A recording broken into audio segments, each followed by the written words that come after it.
बिस्मिल्लाहिर्रहमानिर्रहीम। अस्सलाम वालेकुम नाज़रीन, उम्मीद है कि आप सब खैरियत से होंगे। नाज़रीन, कुछ रोज़ पहले जफरगढ़ में एक अफसोसनाक वाक़या पेश आया। वाक़या कुछ यूँ था कि नौजवान शख्स ने अपनी बीवी और 7 बच्चों को कत्ल करके मौत के घाट उतार दिया। ये वाक़या किस तरह, कैसे और क्यों पेश आया, इसमें मज़ीद बात करने से पहले अगर आप मेरे चैनल पर नए हैं तो सबसे पहले चैनल को सब्सक्राइब कर दें ताकि आपको मेरी हर नई आने वाली वीडियो का नोटिफिकेशन मिल जाए। जी तो नाज़रीन, जफरगढ़ के नवाही इलाके में जफरगढ़ के नवाही गांव में ये वाक़या, अफसोसनाक वाक़या पेश आया। ईद का दिन था, घर में कुछ खाने पीने को नहीं था।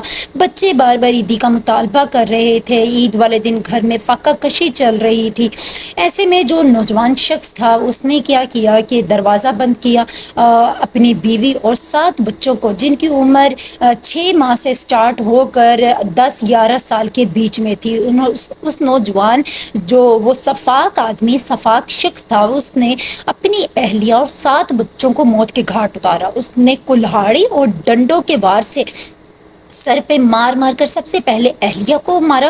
अहलिया का मर्डर किया, दरवाज़ा बंद करके किसी को बाहर जाने दिया। चीख पुकार थी, रोना था, यानी एक जुल्म की इंतहा थी उस कमरे में, जहाँ पे कोई किसी की मदद को नहीं आ रहा था, जहाँ कोई जान बचा के बाहर नहीं जा सकता था। उस सफाक शख्स ने अपनी अहलिया को कत्ल किया और उसके बाद एक एक करके अपने सबसे छोटा बच्चा, जिसकी उम्र 6 माह थी, जिसने अभी दुनिया भी ठीक से नहीं देखी थी, जिसने अभी आंख खोली ही थी दुनिया में, कि उसको कुछ नहीं पता था कि बाप की जो शफकत है वो जुल्म की इंतहा पर भी जा सकती है। माँ की रहमत भी जो है वो कहर बन सकती है। उस बच्चे को कुछ नहीं पता था कि उसका अपना बाप उसका कातिल बनेगा। वो 6 माह का बच्चा भी उस सफाक शख्स ने मौत के घाट उतार दिया, सर पे कुल्हाड़ी मार के, डंडे मार के।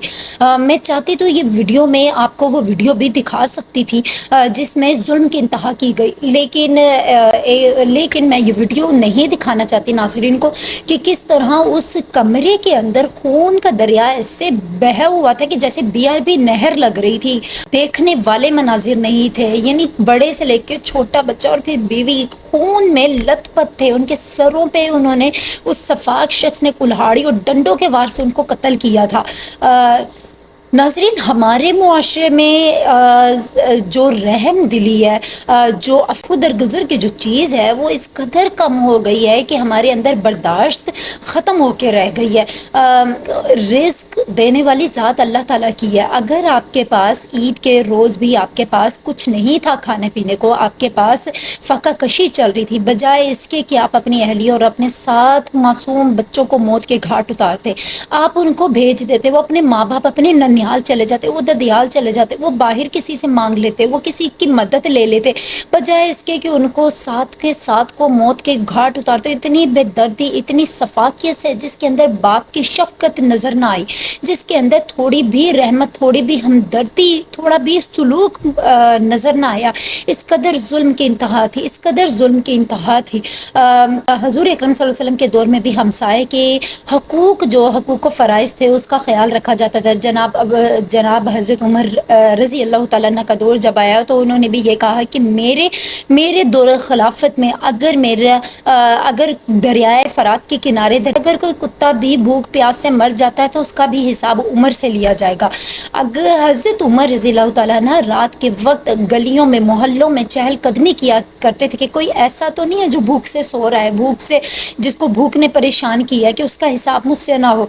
नाज़रीन, हमारा मुआशरा क्या है, हमारे हुक्मरान तो दूर की बात है, हम आपस में भी, हमारे मोहल्ले में, हमारे इलाकों में, हमारे शहरों में, हमारे देहातों में 7 वाली गली पे कोई निकल के नहीं देखता। एक शख्स है, अगर उसने रात को अच्छा खाना बिरयानी खा के सोया तो वो ये नहीं देखेगा कि मेरे 7 वाले घर में सूखी रोटी भी है, मुयसर है या नहीं है। हमारे मुआशरे में नफ्सा नफसी का, संग दिली का, बेरहमी का जो दर्जा है वो इस कदर ऊपर चला गया है कि हम एक दूसरे की तरफ देखते ही नहीं है, कौन क्या कर रहा है, कोई ज़िंदा है भी या नहीं है। अल्लाह ताला उनकी मग़फ़िरत फरमाए जो इस दुनिया से चले गए। लेकिन खैर, उनका सफाक बाप तो पकड़ा गया, वो जेल में है, लेकिन अल्लाह पाक हम सब के दिल में दरगुज़र, हमदर्दी और हम एक दूसरे का एहसास करना सिखाए। इसके साथ ही मुझे इजाज़त दीजिए। अल्लाह।